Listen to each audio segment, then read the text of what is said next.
Regresamos al noticiero, son las 12:05 y le damos la bienvenida inmediatamente a Juan Pablo Pucciarelli, que va a hacer el debut en este espacio, no obviamente en la radio, porque los lunes pueden disfrutarlo, como dijimos al inicio de esta emisión, en No Sonoras, con informes de política internacional súper recomendables, dicho sea de paso. Así que bienvenido, Juan Pablo.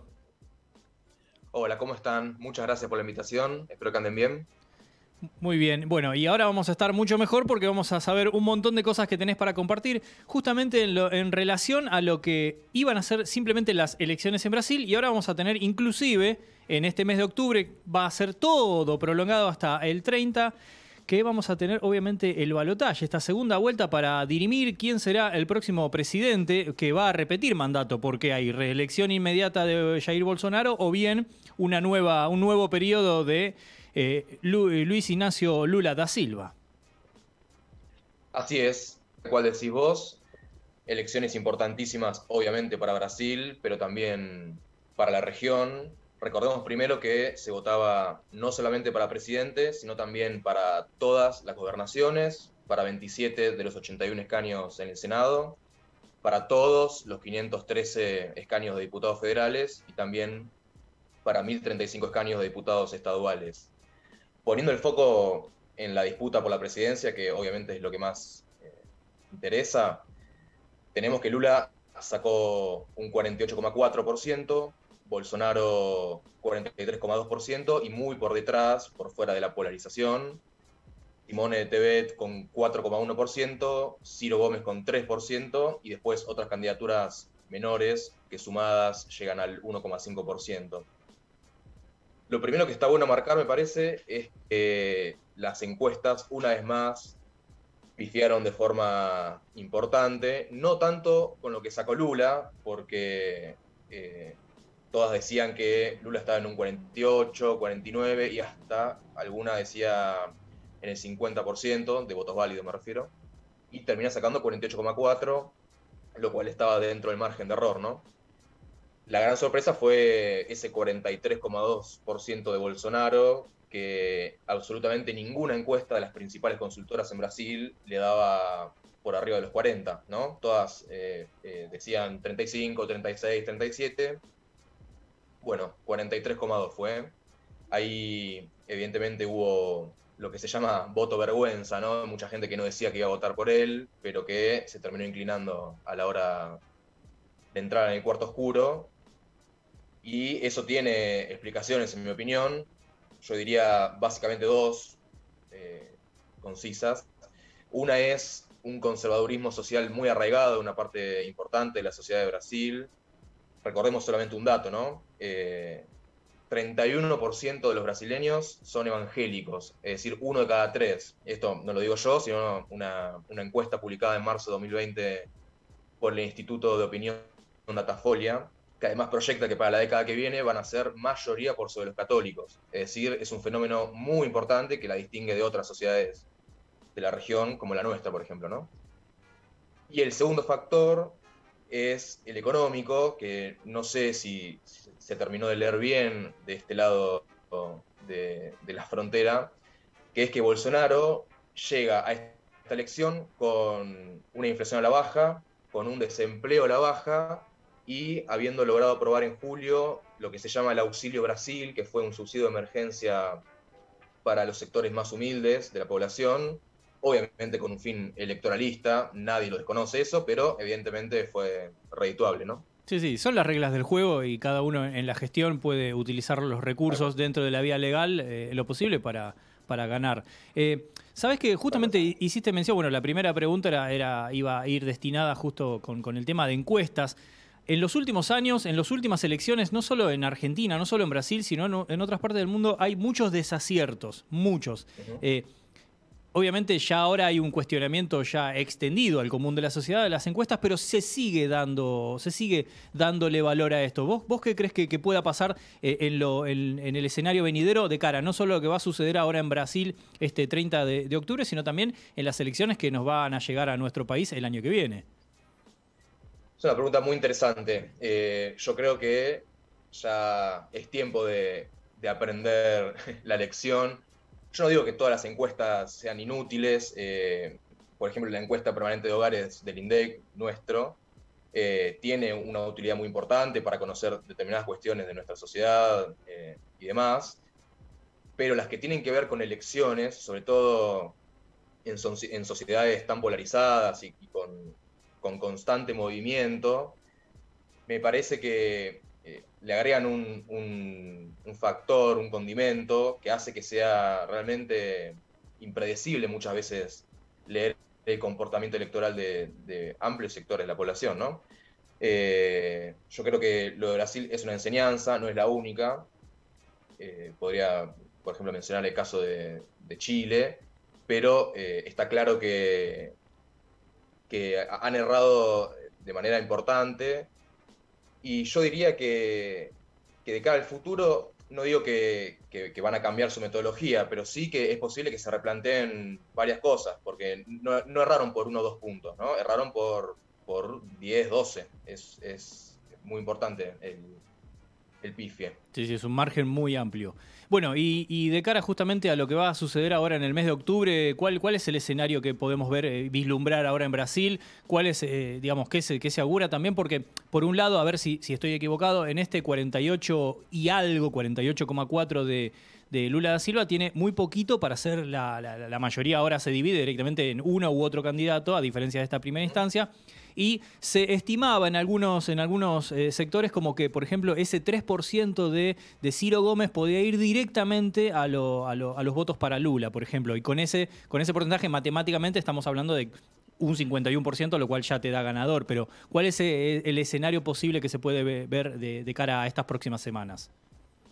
Sí, ya empezaron los movimientos de cara a la segunda vuelta. Para resumir, Lula ya tiene los apoyos explícitos anunciados tanto de Simone Tebet como de Ciro Gómez. En el caso de este último, en una reunión partidaria, estamos hablando del Partido Democrático Laborista, que tiene mucha tradición en Brasil, supeditó su apoyo a cambio de la incorporación de 3 propuestas de su programa de gobierno al de Lula.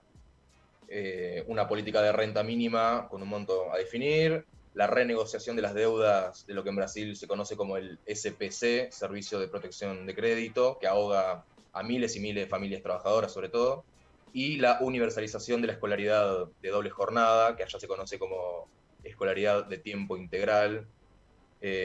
Obviamente el PT o Lula incorporaron esas propuestas al gobierno, así que yo diría que si bien no hay un traslado aritmético de los votos de ambos candidatos a la candidatura de Lula, es muy importante que ya desde un comienzo se hayan pronunciado a su favor. Por el lado de Bolsonaro, recibió el respaldo de gobernadores muy importantes, concretamente el de Minas Gerais, que es un estado clave, lo que en Estados Unidos se conoce como el swing state, uno de esos estados que marcan el pulso, digamos, que suelen, el que gana ahí suele ser el presidente, para decirlo rápido.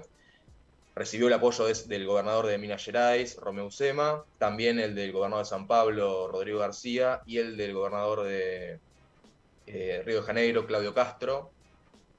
Y bueno, la incógnita es qué va a pasar sobre todo en 2 cuestiones. Por un lado, en San Pablo, que tiene un padrón, de 40 millones de personas, casi toda la Argentina metida en un solo estado, para decirlo comparativamente. ¿Qué va a pasar ahí? Porque Lula no logró hacer pie, sobre todo llamativamente en las regiones industriales de San Pablo. Le costó mucho más de lo previsto a Lula ganar ahí. Si bien hay balotaje para gobernación, el candidato de Bolsonaro, Tarcisio Freitas, está muy por delante de Fernando Haddad. Otra cosa que sorprendió, porque en las encuestas Haddad estaba por delante de Tarcisio. Y la otra cuestión es el voto religioso. Vuelvo a lo que decía antes. Si vieron un poco lo que está pasando en estos días, tanto Lula como Bolsonaro le están hablando al sector religioso en Brasil, 50% católicos, 31% evangélicos. Lula tuvo que salir a decir, por ejemplo, en estas horas que es cristiano, que cree en Dios, relativizó, por no decir que desmintió su apoyo a la interrupción voluntaria del embarazo, cosa que había dicho hacía meses atrás. Y bueno, no hay ninguna duda que ahí se juega una buena parte de lo que pasa en el balotaje, que es una nueva elección. Si bien Lula sacó bastante más votos que Bolsonaro, 5 millones más, es otro partido, para decirlo rápido. Muy bien. Para concluir justamente con esto que mencionás, Juan, ¿hay posibilidades de, por ejemplo, de que haya flujo de un voto hacia un candidato ahora en otro? ¿Cómo se da estos pisos? ¿Cómo podría vislumbrarse o cómo podría avisorarse un posible escenario en el sentido del porcentaje que obtuvieron en esta primera vuelta? Es una buena pregunta. La verdad que no está claro eso. Yo diría que es posible. Lo que marcaría en relación a los traslados de votos es que del 8% que quedó por fuera de la polarización, Bolsonaro necesita 7 de esos 8 y Lula 1,5, 1,6 mejor dicho. O sea que tendría que ser realmente una campaña muy certera por parte de Bolsonaro en estas 3 semanas y monedas que quedan. Tendría que también haber errores de parte de Lula en la campaña. Pienso, por ejemplo, en el debate que se vaya a dar, debate televisado, digo, que se vaya a dar seguramente en la última semana o en la anteúltima, que ahí Bolsonaro se va a jugar el todo por el todo para intentar sacarle votos. Yo creo que, para sintetizar, yo creo que es difícil que Bolsonaro llegue al 50. Lo que puede pasar en caso de que gane Lula efectivamente, que es solo el primer paso, después hay que gobernar, Claro, sí, después. es que el Bolsonaro sea una muralla en el ámbito legislativo que le bloquee todas las iniciativas a Lula o una buena parte y que haga que se desgaste ya en la gestión, ¿no? Estoy hablando Sí, de sí, otro sí. capítulo, Sí, es pero que, por lo pronto sí. a ver, perdón que te interrumpa, Juan, pero justo Sí, lo que mencionaste me despertó esta reflexión. Digo, el porcentaje habla del porcentaje también de como de peso que vas a tener en tu gestión. Justamente recordemos lo que había pasado cuando había ganado Néstor Kirchner en Argentina, que tenía 22%, y eso no te da fuerza política luego para tener gobernabilidad. En este sentido también, y esto como para ir finalizando, agrego que justamente en estas elecciones, que fueron, bien como mencionaste, escaños, gobernaciones y demás, le daría potencialmente un piso en caso de ganar a Lula mucho mejor que cuando hizo su periodo previo como presidente de Brasil. Sí, eso es verdad. La gran mala noticia para Lula es que las principales gobernaciones del país muy probablemente queden en manos del bolsonarismo y que tanto en el Senado como en diputados va a tener que estar permanentemente negociando con sectores que en muchos casos son muy intransigentes y que leen a la política más en términos morales que en términos de gestión, ¿no? ¿Se entiende lo que digo? Sí, sí. Entonces, casi que no se perdonarían a ellos mismos acordar políticas públicas con el PT.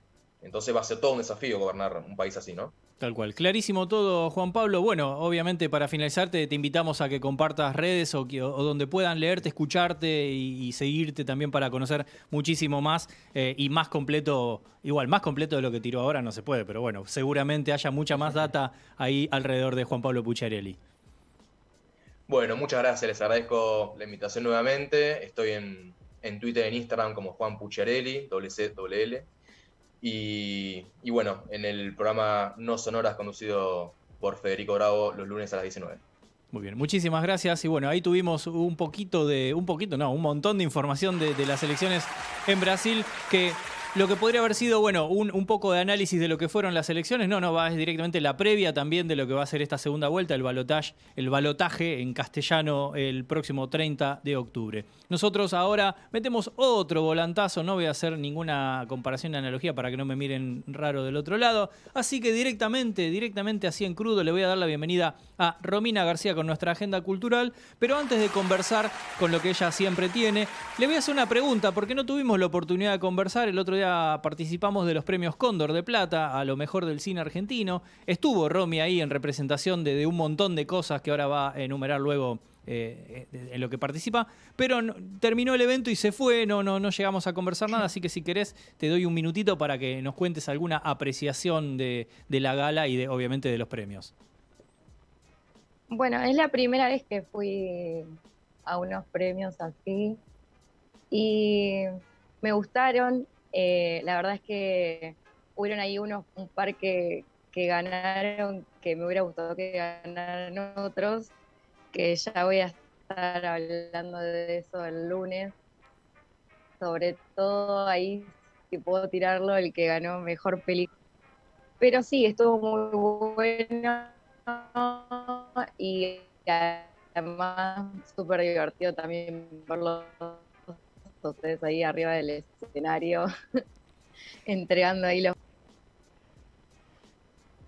Tenemos problemas de conectividad con Romy por ahí. Si quitamos cámara directamente, por ahí mejora, porque no te perdemos un poquito. Así que bueno, lo que sí escuchamos es que nos tiró flores y que entregamos premios. Y que obviamente el lunes vamos a tener que escuchar Oli por ver, para ver en qué disiente y en qué concuerda con la entregación de premios. Ahí tiró una punta y me parece que estamos acá en el complejo, en el estudio, estamos bastante de acuerdo con lo que ahí deslizó a la pasada. Así que bueno, te seguimos escuchando, Romy, ahora sí.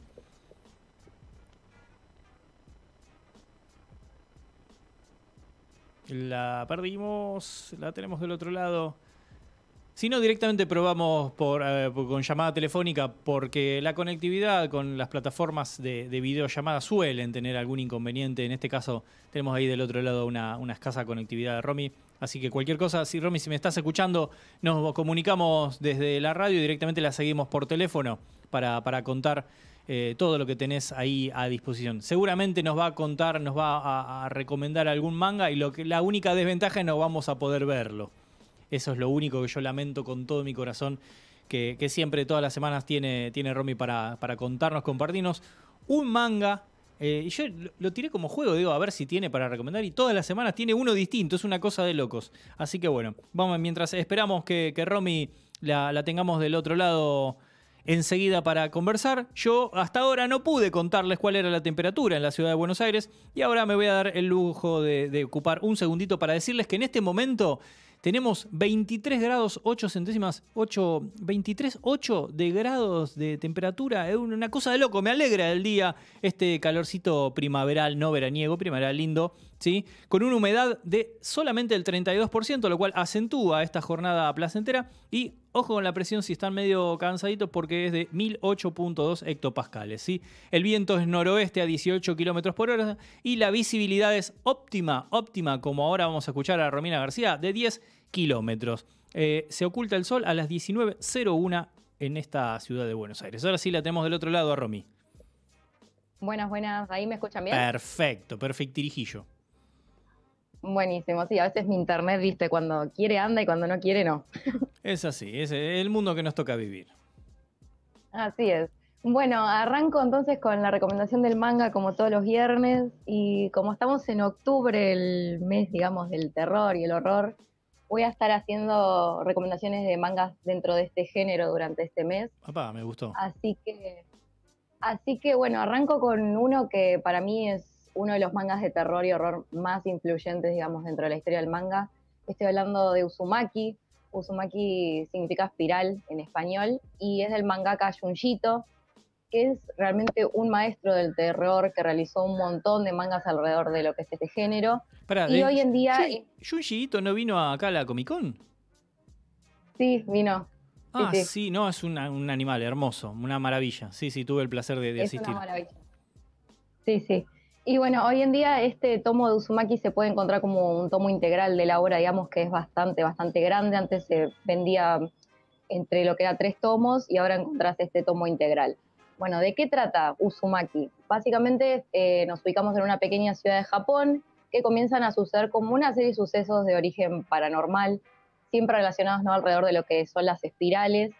Y te hablo de cualquier tipo de espiral, ¿no? Tipo torbellinos de viento, los rulos del pelo de alguien, caparazones de caracoles. Y bueno, todo lo que está relacionado con las espirales parece como estar maldito. Y tenemos a nuestra protagonista, que es Kirigojima, que junto a su novio son testigos de cosas como bastante turbias, digamos, y horrores que nunca ha pensado en presenciar, que involucran a mucha gente de este lugar, que es bastante inhóspito. Y Uzumaki para mí muestra 2 de los estilos más característicos de Junji Ito a la hora de mostrar, digamos, su terror. Uno, que está caracterizado por un componente psicológico muy fuerte, en la que los personajes sufren miedos que son, la verdad, súper espantosos y que son trasladados inmediatamente, digamos, al lector mientras vas leyendo. Y además este manga nos lleva como al mundo de las peores manías y obsesiones que existen. Y por otro lado tenemos el aspecto que domina la obra de este mangaka, que es el horror más duro y puro, digamos, porque muestra bestias súper grotescas y monstruos súper desagradables, y además pone el cuerpo humano como en situaciones que son realmente anormales y horroríficas. Y además sus figuras para mí son una de las mejores dentro del mundo del manga porque tiene un enorme detalle en lo que es su dibujo, porque digamos a él le interesa mucho el horror que es súper visual y súper visceral, y eso para mí lo traslada a su trazo y a su dibujo. Y la verdad es que los capítulos van formando una historia bien hilada, súper compleja y elaborada, y que tiene un final que me parece que nadie se lo podía venir. Así que en conclusión, si hay fan por acá del terror, se lo súper recomiendo porque esta obra te mantiene tensionado desde el primer momento y esa situación la verdad te sigue hasta la última página. Recontra, así que agendado, también anotado, justamente, bueno, bien asertivo en este mes del terror. Así es. Bueno, y sigo entonces con la agenda cultural, como siempre. Arranco con lo que es la segunda edición de la Noche del Turismo, que se va a estar haciendo mañana, sábado 8, en la ciudad de Buenos Aires. Y este evento tiene básicamente como objetivo, bueno, que tanto vecinos y turistas no puedan disfrutar una noche con los principales atractivos que tienen para ofrecer esta ciudad. Y la propuesta engloba actividades de lo que son desde las 19 horas hasta la medianoche, y hay un montón, la verdad, de actividades. Hay circuitos guiados temáticos, shows musicales, oferta gastronómica súper variada con menús, digamos, especiales y ciertos beneficios por ahí. Y también, igualmente que como lo que se hizo en la primera edición, van a haber actividades de puertas abiertas donde se pueden, digamos, entrar a conocer los secretos de distintas construcciones emblemáticas de Buenos Aires que generalmente no son de acceso libre. Y además hay ciertos beneficios en hoteles particulares, palacios y edificios emblemáticos. Y además se pueden tomar paseos en los buses turísticos de la ciudad sin costo ni inscripción previa. También hay viajes en catamarán gratuitos, circuitos teatralizados, visitas guiadas, shows musicales de cumbia y de freestyle, y también hay como un show de arte digital. Y esta vez, este año, digamos, agregaron hay 4 nuevos circuitos que están guiados y también son completamente gratuitos y que no se requiere inscripción previa. Tenemos el circuito fotográfico Puerto Madero, el circuito teatralizado sobre historias misteriosas de familias emblemáticas en Recoleta y Retiro, el circuito Destinos de Argentina con artistas de todo el país en Calle Corrientes, y el circuito de arte emergente de Colegiales. Y además justo durante esta noche también comienza lo que es la 10ª edición de la Semana de la Gastronomía Porteña, que se va a estar realizando del 8 al 15 de octubre y también va a contar con un montón de descuentos y promociones en lo que son 250 hoteles, restaurantes, confiterías y bares. Así que bueno, ahí hay como varias cosas para hacer mañana. Bien, anotadísimo. Y la otra es que vuelve Ciudad Emergente, que es el Festival de Cultura Joven. Es un festival que está organizado justamente por el Ministerio de Cultura de la Ciudad de Buenos Aires, que va a comenzar hoy viernes y que se va a hacer hasta el domingo. Es su edición número 15. Y lo que ofrece básicamente es como la escena musical emergente y las tendencias tanto en música, cultura urbana, artes visuales, tecnología, moda y diseño.